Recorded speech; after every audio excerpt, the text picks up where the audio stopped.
வரைக்கும் காட்டுக்குள்ள போனவங்க யாரும் திரும்பி வந்ததே இல்ல. ஒரு மகிழ்ச்சியான செய்தி.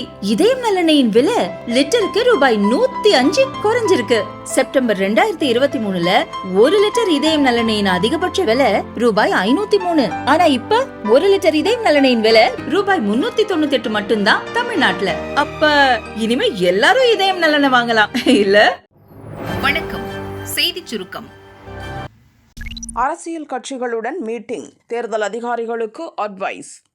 டெல்லியில் மாநில தேர்தல் அதிகாரிகள் மாநாடு நடந்தது. தலைமை தேர்தல் கமிஷனர் ஞானேஷ்குமார் பேசினார். 18 வயது உடையவர்களை வாக்காளர் பட்டியலில் சேர்க்க முழு முயற்சி எடுங்கள்.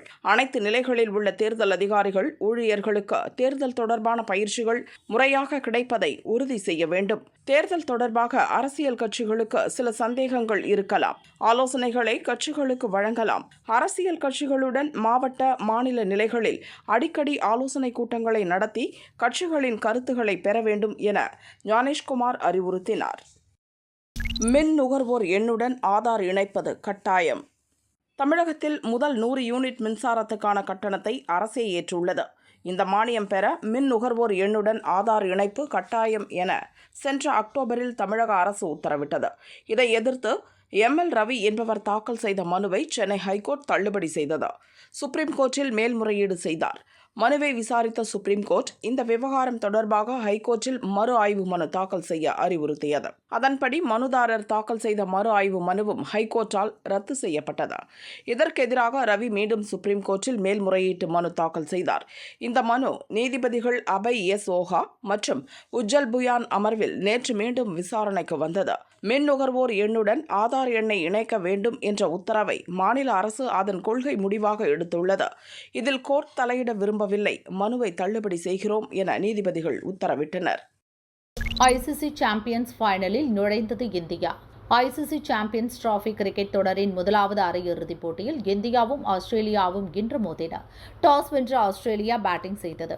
49.3 ஓவரில் 264 ரன்களுக்கு அனைத்து விக்கெட்டுகளையும் இழந்தது. அதிகபட்சமாக கேப்டன் ஸ்மித் 73, அலெக்ஸ் கரே 61 ரன்கள் எடுத்தனர். இந்திய அணியின் முகமது ஷமி 3, வருண், ரவீந்திர ஜடேஜா தலா 2 விக்கெட் வீழ்த்தினர். ஹார்திக் பாண்டியா, அக்சர் பட்டேல் 1 விக்கெட் வீழ்த்தினர். 265 ரன் டார்கெட்டுடன் களம் இறங்கிய இந்திய அணிக்கு இந்த முறையும் துவக்கம் சரியாக அமையவில்லை. கோஹ்லியும் ஸ்ரேயாஸ் ஐயரும் ஜோடி சேர்ந்து மெதுவாக ரன்களை சேர்த்தனர். ஸ்ரேயாஸ் 45 ரன்னில் அவுட் ஆனார். சதம் அடிப்பார் என எதிர்பார்த்த கோஹ்லி 84 ரன்களில் அவுட் ஆனார். அதிரடி காட்டிய ஹர்திக் பாண்டியா 28 ரன்னில் அவுட் ஆனார்.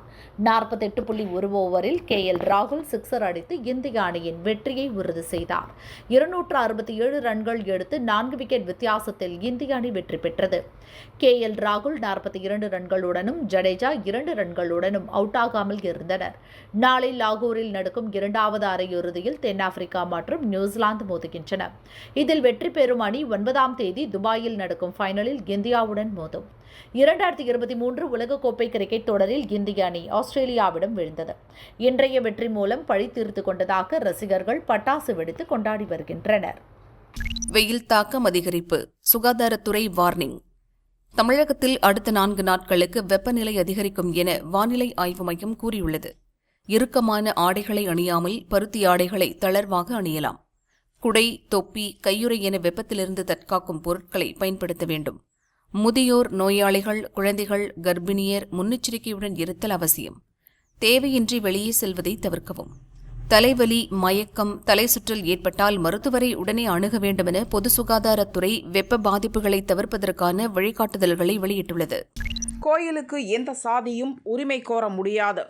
நாமக்கல்லில் ஒரே நிர்வாகத்தின் கீழ் செயல்பட்டு வரும் 3 கோயில்களில் ஒரு கோயிலை தனியாக பிரிக்க கோரி கணேசன் என்பவர் மனு செய்தார். மாரியம்மன், அங்காளம்மன் மற்றும் பொன்காளியம்மன் கோயில்களிலிருந்து பொன்காளியம்மன் கோயிலை பிரிக்க வேண்டும். பொன்காளியம்மன் கோயிலை தங்கள் சாதியைச் சேர்ந்தவர்கள் நிர்வகிக்கிறார்கள், மற்ற கோயில்கள் வேறு சாதியினர் நிர்வகிக்கிறார்கள் என்றும் மனுவில் கூறியிருந்தார். இந்த வழக்கை சென்னை ஹைகோர்ட் நீதிபதி பரத சக்கரவர்த்தி விசாரித்தார். ஜாதியை நிலைநிறுத்தக்கூடிய வகையில் தாக்கல் செய்யப்பட்ட மனுவை ஏற்க முடியாது என கூறி நீதிபதி தள்ளுபடி செய்து உத்தரவிட்டார். உத்தரவில் நீதிபதி கூறியுள்ளதாவது: கோயில் அனைவருக்கும் பொதுவானது. அனைத்து பக்தர்களும் நிர்வகிக்கலாம், வழிபடலாம். ஜாதி மதத்தின் பிரிவு அல்ல. ஜாதி பாகுபாட்டில் நம்பிக்கை கொண்டவர்கள் மத போர்வையில் வெறுப்பை வெளிப்படுத்துகிறார்கள். பிரிவினைக்கான மைதானமாக கோயிலை பயன்படுத்துகிறார்கள். பெரும்பாலான பொது கோயில்கள் குறிப்பிட்ட ஜாதியினரின் கோயில்கள் என முத்திரை குத்துகின்றனர். எந்த கோயிலுக்கும் எந்த ஜாதியும் உரிமை கோர முடியாது.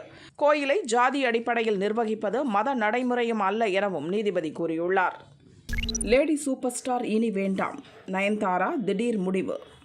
தமிழ் சினிமாவின் முன்னணி நடிகையான நயன்தாரா தன்னை லேடி சூப்பர் ஸ்டார் என இனி அழைக்க வேண்டாம் என்று கோரிக்கை விடுத்துள்ளார். இது தொடர்பான அவரது அறிக்கை: என் பெயர்தான் எனக்கு மிகவும் நெருக்கமான ஒன்று. அது என்னை மட்டும் குறிக்கிறது.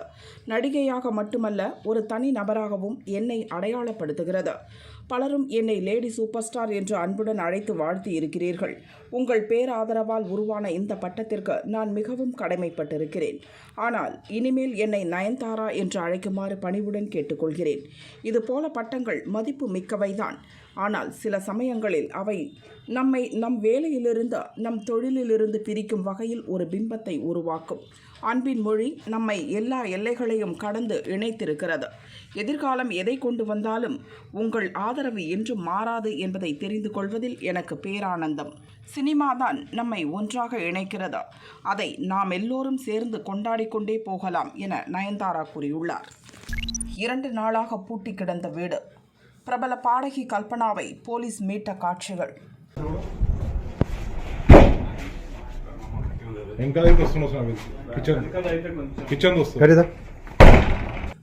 பிரபல பின்னணி பாடகி கல்பனா, வயது 44. தமிழ், தெலுங்கு, மலையாளம் உள்ளிட்ட பல மொழிகளில் பின்னணி பாடல்களை பாடியவர். சில திரைப்படங்கள் நடித்துள்ள இவர் டிவி நிகழ்ச்சியிலும் பங்கேற்றுள்ளார். ஹைதராபாத் நிசாம்பேட்டையில் வசிக்கிறார். இவரது வீட்டின் கதவுகள் 2 நாட்களாக திறக்காமல் இருந்தது. சந்தேகமடைந்த அப்பகுதி மக்கள் போலீசாருக்கு தகவல் கொடுத்தனர். இன்று மாலை போலீசார் வந்து கதவை தட்டிய போதும் திறக்கவில்லை. கதவுகளை உடைத்து உள்ளே சென்றனர். கல்பனா பெட்ரூமில் சுயநினைவின்றி மயக்க நிலையில் கிடந்தார். மேடம்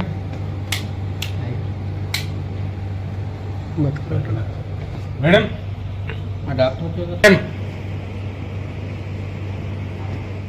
அவரை உடனடியாக மீட்டு அங்குள்ள தனியார் மருத்துவமனையில் சேர்த்தனர். உயிருக்கு ஆபத்தான நிலையில் அவருக்கு தீவிர சிகிச்சை அளிக்கப்பட்டு வருகிறது. முதல் கட்ட விசாரணையில் அவர் தூக்க மாத்திரை சாப்பிட்டு தற்கொலைக்கு முயன்றிருக்கலாம் என கூறப்படுகிறது. அவருடைய நிலைமை கவலைக்கிடமாக உள்ளதாக டாக்டர்கள் கூறியுள்ளனர். கல்பனா எதற்காக தற்கொலைக்கு முயன்றார் அல்லது வேறு ஏதும் காரணமா என சந்தேகம் எழுந்துள்ளது. சென்னையில் வசிக்கும் அவரது கணவரிடம் விசாரணை தீவிரப்படுத்தப்பட்டுள்ளது.